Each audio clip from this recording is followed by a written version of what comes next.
Friends, पिछले भाग में आपने पढ़ा था काका ने राधिका से कहा, मुझे माफ़ कर दो राधिका, मालिक की बात मानने के अलावा मेरे पास और कोई चारा नहीं था। मालिक ने मुझे यह जिम्मेदारी सौंपी है, उस दिन के लिए मैं तुम्हें तुम्हारी हाँ करवाऊँ। काका ने राधिका के आगे हाथ जोड़ते हुए कहा, बेटा, अब यह हमारी इज्जत का सवाल है और इज्जत से ज़्यादा यह हमारी ज़रूरत का सवाल है। तुम्हें हमारी मदद करनी होगी। अगर तुम मना कर दोगी तो हम बहुत मुश्किल में आ जाएंगे, क्योंकि हमने उन लोगों से पैसा भी ले लिया है।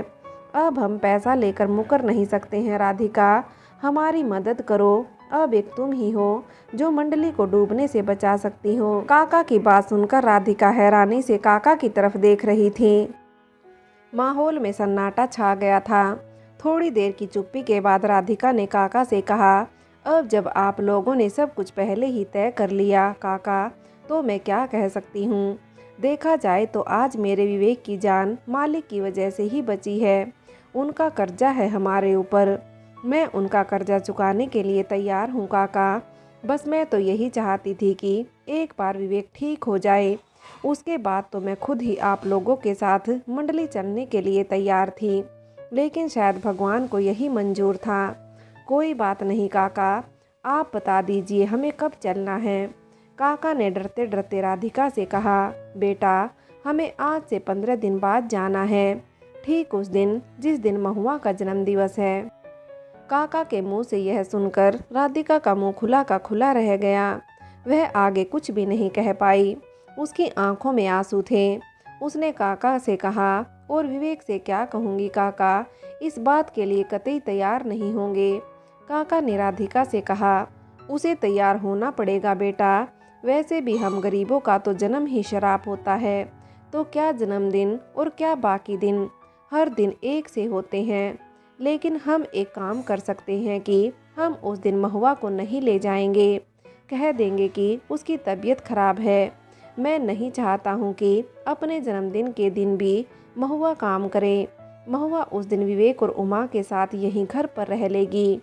ज्योति की बात सुनकर सोनाली उससे कुछ नहीं कह पाती थी, क्योंकि वह अच्छी तरह से जानती थी कि इस बात का उसके पास कोई जवाब नहीं है। चाहती तो वह यह कह सकती थी कि उसे उसके किए का फल मिला है, लेकिन उसका वहम अभी भी उसके आड़े आ जाता था, जबकि मन ही मन सोनाली पश्चाताप की आग में जल रही थी।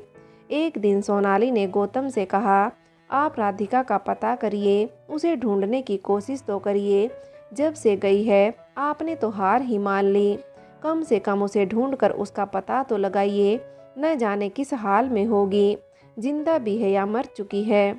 सोनाली की बात सुनकर गौतम ने थोड़ा झुंझुलाते हुए सोनाली से कहा, यह इतने सालों बाद अचानक तुम्हें राधिका की याद क्यों आ गई। वह जिंदा हो या मर चुकी हो, लेकिन वह जिस दिन मेरा घर छोड़कर भागी थी, मेरे लिए उसी दिन मर चुकी थी। मेरा उससे कोई रिश्ता नहीं है और मैं नहीं चाहता कि तुम भी उसका नाम लो। मैं अपने बच्चों पर उस कलंकिनी का साया भी नहीं पड़ने दूंगा। यह उसी के पापों का फल है जो हम भुगत रहे हैं। गौतम की बात पर सोनाली कुछ कहना चाहती थी, मानो कहना चाहती हो, ये उसके नहीं मेरे कर्मों का फल है जो हम भोग रहे हैं। लेकिन गौतम का गुस्सा देखकर चुप हो गई। एक बार फिर सोनाली का डर या अहम उसके आड़े आ गया। वह गौतम से आगे कुछ नहीं कह पाई। आज फसल कटनी थी। ज्योति और उमेश सुबह से ही खेत पर काम कर रहे थे। तभी मोहल्ले के एक लफंगे लड़के ने ज्योति को देखकर कोई फब्ती कसी, और यह देखकर उमेश का गुस्सा 7वें आसमान पर पहुंच गया। वह भागता हुआ गया और उसने उस लड़के की पिटाई कर दी। लड़के ने मार तो खा ली, लेकिन वह थोड़ी देर बाद दोबारा वापस आ गया, लेकिन अपने साथ 4-5 लड़के लेकर आया था, और उन 4-5 लड़कों ने मिलकर उमेश की बहुत मार लगाई। ज्योति बुरी तरह डर गई थी। वह भागती हुई घर आई और अपने पिताजी को सारी बात बताई। गौतम भागता हुआ खेतों पर गया। उमेश चोटिल होकर अर्ध बेहोशी की हालत में खेतों में पड़ा था। गौतम ने माथा पीट लिया। उसने ज्योति और उमेश को बहुत डांटा। जैसे तैसे वह उमेश को अपने कंधे पर लाद कर घर लेकर आया। उमेश की हालत देखकर सोनाली रोने लगी। सोनाली ने गौतम से कहा, जवान लड़की जब खेतों में काम करेगी तो यही होगा। हमें अब जल्दी से जल्दी इसके हाथ पीले कर देने चाहिए। यह बड़ी हो गई है, ऐसे खेतों में काम करते अच्छी नहीं लगती। सोनाली की बात सुनकर गौतम ने परेशान होते हुए कहा, अब इसकी शादी कहाँ कर दे? क्या है हमारे पास? कुछ भी नहीं बचा है। एक छोटा सा जमीन का टुकड़ा है, उससे खाने पीने का खर्चा चलता है। अगर उसे बेचकर शादी कर दी तो क्या खाएंगे? सोनाली ने गौतम से कहा, मुझे नहीं पता कि आप क्या करेंगे, लेकिन आपको जल्द से जल्द इसकी शादी कर देनी चाहिए। मैं तो कहती हूँ कोई ऐसा लड़का ढूंढिए जो ज़रूरतमंद हो, बस यह किसी के घर की हो जाए, कम से कम इज्जत तो बची रहेगी। नहीं तो आपकी बड़ी बेटी की तरह इसे भी किसी के साथ भागना पड़ेगा। सोनाली के मुंह से यह सुनकर गौतम ने सोनाली से कहा, फालतू की बातें बंद करो। मेरी ज्योति राधिका जैसी नहीं, उसे मेरी इज्जत का पूरा ख्याल है। वह मेरी इज्जत पर दाग नहीं लगाएगी। अपनी माँ की बात सुनकर ज्योति आंखें झुकाए हुए खड़ी थी और रो रही थी। बड़गांव का दृश्य। राधिका सोच रही थी, अमीर होना भी कितना सुखदाई है और हम गरीब, हमारे लिए तो जन्म लेना ही शराप है। पता नहीं महुआ किस घर में पैदा हुई थी। गायत्री नानी इसे हमारे घर क्यों लेकर आई? पर जिस हिसाब से उन्होंने यह गहने दिए थे, उन्हें देखकर तो ऐसा लगता है कि महुआ जरूर किसी अमीर खानदान की बच्ची है। लेकिन वह कैसी माँ रही होगी जिसने अपनी नवजात बच्ची को गायत्री नानी के हवाले कर दिया? और ऐसी क्या मजबूरी रही होगी उनकी जो वह इतना बड़ा कदम उठाने के लिए तैयार हो गई? काश महुआ की माँ उसे अपने साथ रख पाती तो आज इस बच्ची का भविष्य कुछ और ही होता। मेरे साथ आकर तो इसकी भी किस्मत मेरे जैसी बन गई है। इसके जन्मदिन के दिन ही मुझे दूसरे गांव जाना पड़ेगा। मैंने सोचा था कि ज़्यादा कुछ नहीं, पर माता के दर्शन तो इसे करा ही दूंगी, लेकिन इसके भाग्य में तो वह भी नहीं है। पता नहीं कैसी किस्मत है इसकी, वरना विवेक सालों से रस्सी पर चल रहे हैं, ऐसा कभी नहीं हुआ। और उसके जन्मदिन के कुछ दिन पहले ही यह हादसा हो गया और अब पेट पालने के लिए मुझे भी यह काम करना ही पड़ेगा। मैं न भी चाहूँ तो भी मुझे यह काम करना ही पड़ेगा। राधिका सोच सोच कर दुखी हो रही थी। उसने महुआ को खाना खिलाया और खुद भी थोड़ा सा रूखा सूखा खाकर सो गई। अगले दिन सुबह सुबह नियत समय पर महुआ तैयार थी। काका ने महुआ को अपने साथ लिया और खेला दिखाने ले गए। आज फिर महुआ को देवगढ़ जाना था। देवगढ़ वही गांव है जहां महुआ के असली माता पिता रहते हैं। सोमनाथ काका ने ढोल पीटकर लोगों को बुलाना शुरू किया। भीड़ जुटानी शुरू हो गई थी और थोड़ी ही देर बाद सोमनाथ काका ने यह मुनादी करवा दी कि अगले कुछ दिनों बाद हमारे पास एक नर्तकी होगी। आप सभी लोग उसका नृत्य देखने जरूर आइए, आप सभी को पसंद आएगा। भीड़ यह सुनकर बहुत खुश हो गई थी। सभी जोर जोर से तालियां बजा रहे थे। महुआ ने हैरानी से काका की तरफ देखा। उसने कल रात की बातें सुनी थी। उसने काका से कहा, तो क्या मैं भी माँ के साथ नृत्य दिखाऊंगी? काका ने महुआ से कहा, नहीं अभी नहीं, तुम अभी उसके लिए तैयार नहीं हो। तुम विवेक की संतान हो। तुम जो कलाबाजियाँ करती हो वह कोई और नहीं कर सकता है। मुझे तो डर है कि अगर विवेक ठीक भी हो गया तो पता नहीं मालिक अब उसे दोबारा रखेगा भी कि नहीं, क्योंकि पहले दिन ही तुमने अपनी कलाबाजियों से मालिक का दिल जीत लिया है। मैं चाहता हूँ कि तुम और भी तरह तरह की कलाबाजियाँ सीखो। मैंने सुना है कि बड़े बड़े शहरों में कोई सर्कस नाम की चीज़ होती है। अगर तुम यही सब अच्छे से सीखती रही तो हम तुम्हें सर्कस में नौकरी दिलवा सकते हैं। वहाँ तुम बहुत पैसा कमाओगी, इतना पैसा कि तुम्हारे घर वालों को कुछ भी करने की ज़रूरत नहीं पड़ेगी। काका की बातें सुनकर महुआ बहुत खुश हुई।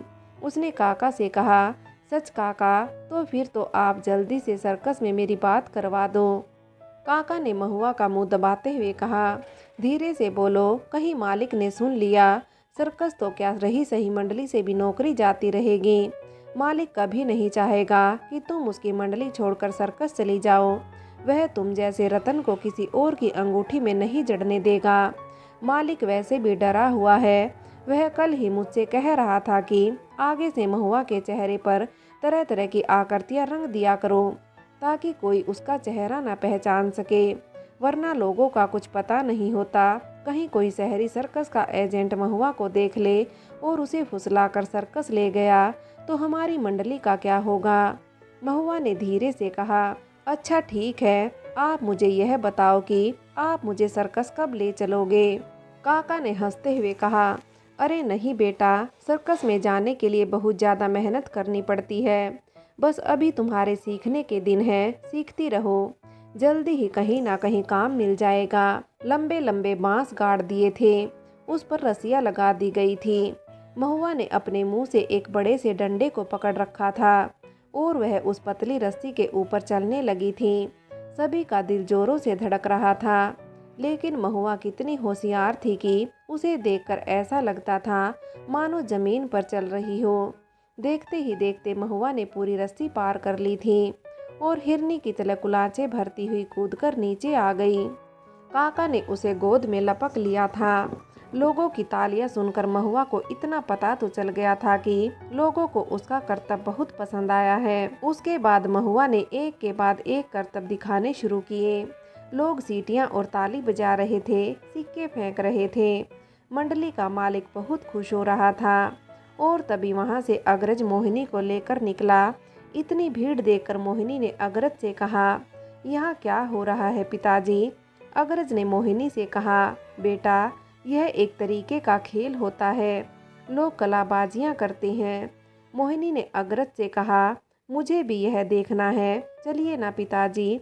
अग्रज ने मोहिनी से कहा, नहीं बेटा, हम आपको इस तरह से इतनी भीड़ के साथ यह खेल नहीं देखने देंगे, यह हमारी शान के खिलाफ है। आप चिंता मत करिए, आपके जन्मदिवस पर हम अपनी हवेली में यह खेल करवाएंगे, तब आप आराम से हम सबके साथ यह सब देखना और आपको पसंद आएगा।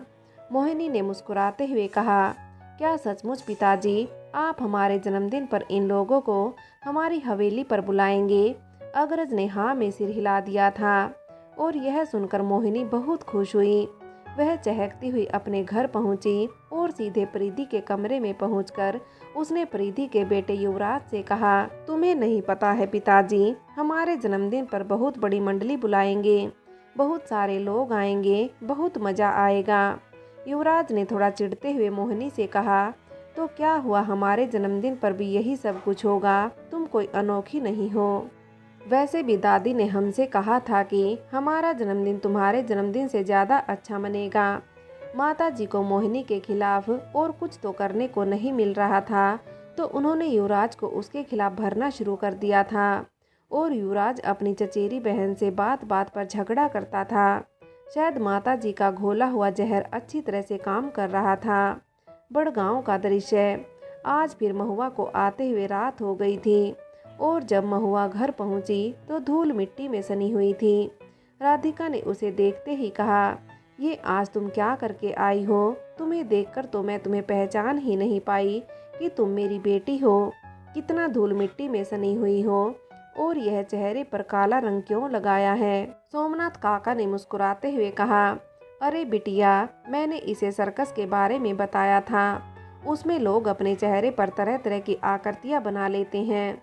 इससे भी यह सुनकर बड़ा अच्छा लगा और पता नहीं किससे रंग लेकर अपने चेहरे पर लगा लिया और कहने लगी, अब तो मैं सर्कस में जा सकती हूँ ना। सर्कस का जिक्र सुनकर राधिका ने काका से कहा, सर्कस, यह क्या होता है काका। और काका ने राधिका को भी सर्कस के बारे में सारी बातें बता दी। काका के मुंह से सर्कस का जिक्र सुनकर राधिका ने काका से कहा, बस कीजिए काका, मैंने आपसे पहले ही कहा था कि मैं अपनी बच्ची से यह सब काम नहीं करवाऊंगी।